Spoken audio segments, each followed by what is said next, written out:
Welcome back to What Should I Play, and the finale of our Star Wars marathon.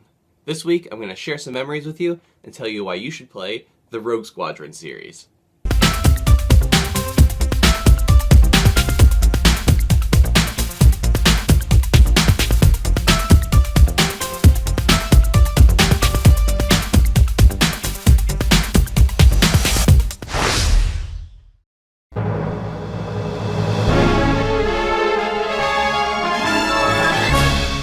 Our past two games have been all about the lightsabers, so this time we're going to take a look at another weapon that's become a staple of the Star Wars franchise, the Starfighter. Rogue Squadron revolves around an elite team of starfighter pilots, founded after the Death Star's destruction and led by Luke Skywalker.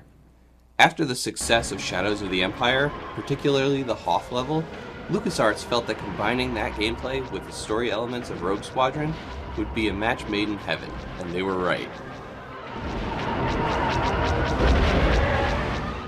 Rogue Squadron was developed by Factor 5 and debuted on the N64 in December of 1998. It was one of the first to utilize the recently developed N64 expansion pack for higher resolutions. It put players in the cockpit of some of the most well-known ships in the franchise, including the X-Wing, A-Wing, Y-Wing, and Snowspeeder, as well as some of the lesser-known ships like the V-Wing.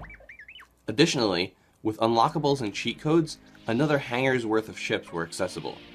The T-16 Skyhopper that Luke and his friends used to bag Womp Rats in Beggar's Canyon, the Imperial TIE Interceptor, Han Solo's Millennium Falcon, a Naboo starfighter from the upcoming Episode 1 film, and the game's sound designer's 1965 Buick Electra 225. Activate harpoon.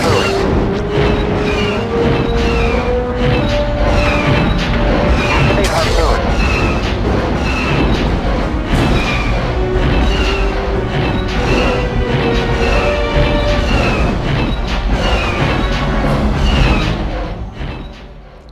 The missions are fairly varied as well, a good mix of attack, defend, and escort missions on a variety of planets.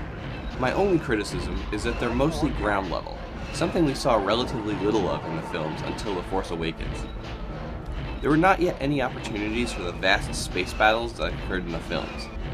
As a reward for earning medals on the game's 16 main story missions, other missions could be unlocked, including the Death Star Trench Run and the Battle of Hoth. Additionally, there's even a cheat-enabled level that lets you control an AT-ST and attack an unsuspecting Imperial outpost.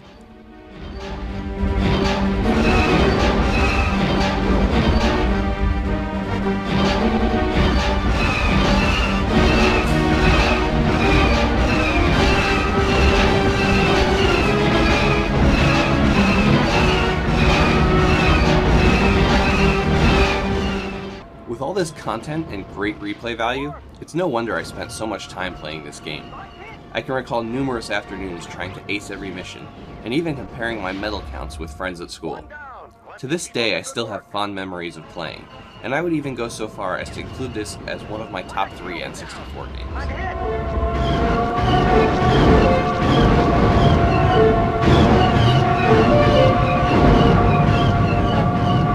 Rear shield down! Hang on back there.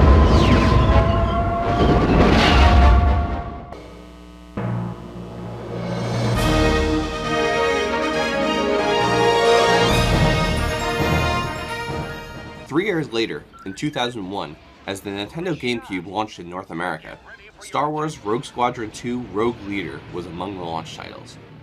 This time, the game's 10 missions tied in much more closely with the engagements portrayed in the movies, and added in the sorely missing space battles from the first game.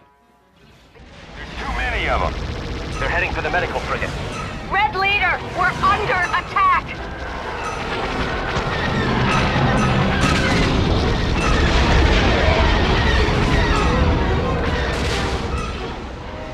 The gameplay is just as tight and action-packed, and there's even a new squad tactics feature that allows you to direct your wingman to form up or engage the enemy.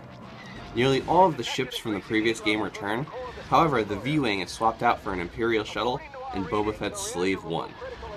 To top that, The sound and visuals are absolutely stunning, and I specifically remember being impressed with them even when I first played the game nearly 9 years after its release in 2010. Although it was a launch game, I still feel like it has some of the best graphics on the entire console. Looks like they ran into trouble. This is the frigate Redemption. We'll have to get through this debris before we can make the jump back into hyperspace.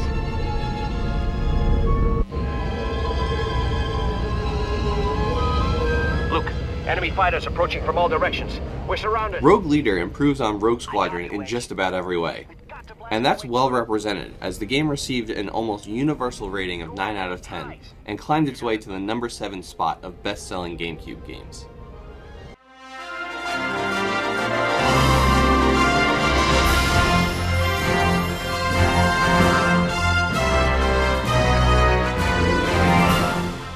Not all good things are meant to last, though, as was the case with 2003's Star Wars Rogue Squadron 3 Rebel Strike.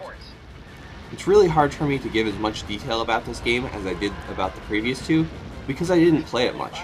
In fact, I quit playing it early on because it was so bad. The main addition to the game was an on-foot mode that was not needed or wanted.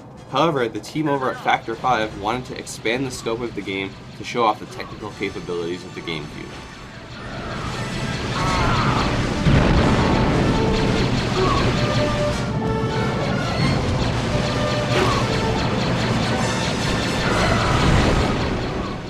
What resulted was a game with only mediocre flight action interspersed with subpar third-person action segments that somehow looked worse graphically than its predecessor. After repeatedly dying on only the third mission, Defiance on Dantooine, due to what felt like cheap and unfair enemy mechanics, I came to the realization that this was no longer the franchise I had once loved so much.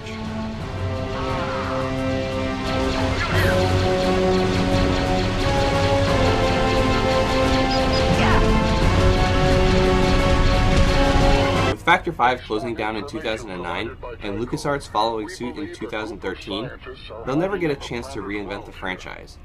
Hopefully, now that Star Wars falls under the Disney umbrella, they can work the same magic they have been with the movies, and give us another great ship-to-ship combat game in the future. Do you have any memories of Star Wars Rogue Squadron? Let me know in the comments below. And also, let me know what you thought about the marathon. I really liked doing a series of Star Wars games. It really kept me on the high of Star Wars after seeing The Force Awakens. So I'm thinking of actually doing marathons every year in January. Let me know what you guys think. And as always, thanks for tuning in. If you like this video, be sure to subscribe, follow me on Twitter, like me on Facebook, and come back next time when I help you figure out what you should play. Click here to check out last week's episode.